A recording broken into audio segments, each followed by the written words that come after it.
सगळे वेगवेगळे. मग संतपर आहे, उपदेशपर आहे, भगवंताच्या स्वरूपाचे वर्णन करणारे, ते सगळे अभंग वर्णन केले आणि त्याच्यामध्ये हरिपाठ एक प्रकरण केलं. पण हरिपाठाला स्वतंत्र शास्त्र म्हटलेलं जातं. शास्त्र आहे हरिपाठ, हे शास्त्र आहे. जसं भौतिक शास्त्र, रसायन शास्त्र. तुम्ही बसलात तरी चालेल बाबा, तुम्ही तिथेच बसा, नाही बसत तरी विठा विठा.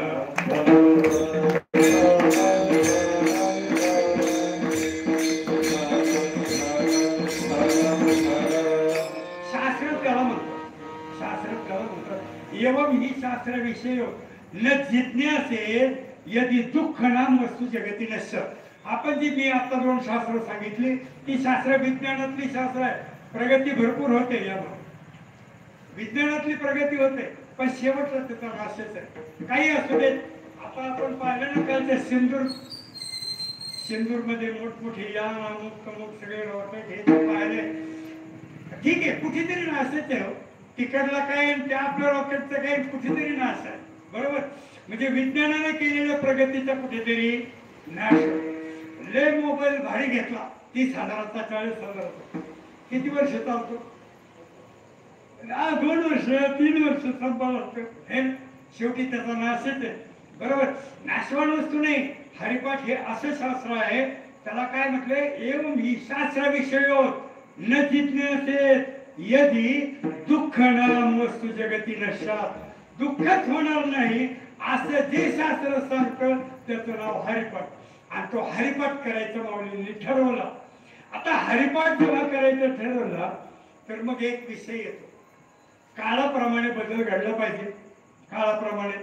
कारण त्रेतायुगामध्ये, सत्ययुगामध्ये, द्वापारामध्ये वेगवेगळे मार्ग होते. कारण असं आहे, त्रेतायुगामधला काळ असा होता की तिथे प्रत्यक्षात म्हणजे भगवंत यज्ञयागादी केले की भगवंत प्राप्त व्हायचे. द्वापार युगामध्ये पूजा अर्चा वगैरे केली की भगवंत प्राप्त व्हायचे. सत्ययुगामध्ये तर देव कुठेही भेटत होते, कारण लोक सत्ययुगामधले सत्य लोक होते. आता सत्यनारायण करू करू कंटाळला, पण सत्य खोटच. सत्यनारायणाचा अर्थ काय? सत्य म्हणजे खरा आणि नारायण म्हणजे नारायण. नारायण खराचे पहिलाच खरा आहे, तो काय हे नाही. पण ते देवबापा आपल्याकडून सगळं म्हणून घेतात, मला त्याच्यातलं काही कळत नाही, ते काही नाही. अम भद्रं करणे विष्णू याम देवा हा भद्रं पश्येमाक्ष विरेत्र. ओ वैदी तिकडे काय फक्त हाताला हात लावा, संपला. आम्हाला बाकीचं काय करायचं. आमची ही परिस्थिती आहे. आपल्याला फक्त वाटतं हाताला हात लावलं की आलं पुण्य. आपण जे ठेवत पुण्य करेल तर तुला कुठून येईल, आहे ना. चला, सत्य नाही आणि जो करतो ते काही नाही. आम्ही घरच्या घरी सत्यनारायण केलं बरं का, या प्रसादाला तेवढे केलं तरी काही हरकत नाही. अन्नदानचं लांब राहिलं म्हणजे सत्य हा सत्यनारायण करत नाही. आपण तिथेही खोटच बोलतो, मग सत्यनारायण होत नाही. काळाप्रमाणे ते घडत नाही. सत्ययुगामधली गोष्ट विष्णू, त्रेतायुगामध्ये त्याला काय कृते घ्याय तो विष्णू. त्रेतायाम भेदतो मखे, द्वापार्या परिचर्यायाम कलो हरिकीर्तनात. माऊलींचं सूत्र सांगाल मी, बाकीचा विस्तार नाही करत, मला अभंगाकडे जायचंय, परंतु मला हरिपाठाकडे तुम्हाला घेऊन यायचं म्हणून मी एवढा मोठा विस्तार करत आलो. हा, काय करायला पाहिजे?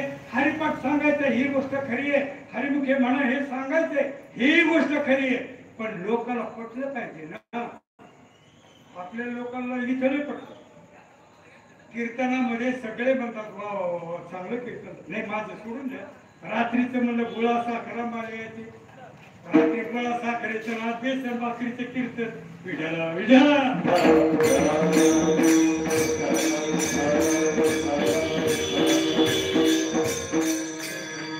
बाबांनी रात्री सुंदर कीर्तन केले, तुम्ही सगळ्यांनी ऐकलंय. आणि माझं कीर्तन काय, बाबांचं कीर्तन कुठे आणि आमचं कुठे.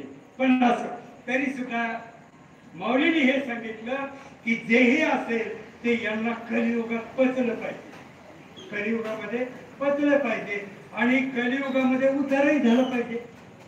म्हणून सूत्र काय आहे? कलियुगी उद्धार हरिचा.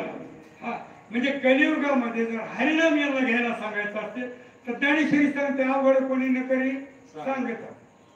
सुलभ होता, हा मग सोपं. सुलभ सांगितलं ना, बर त्याला साधं आहे. कावीळ झाल्यावर औषध कोणतं असतं?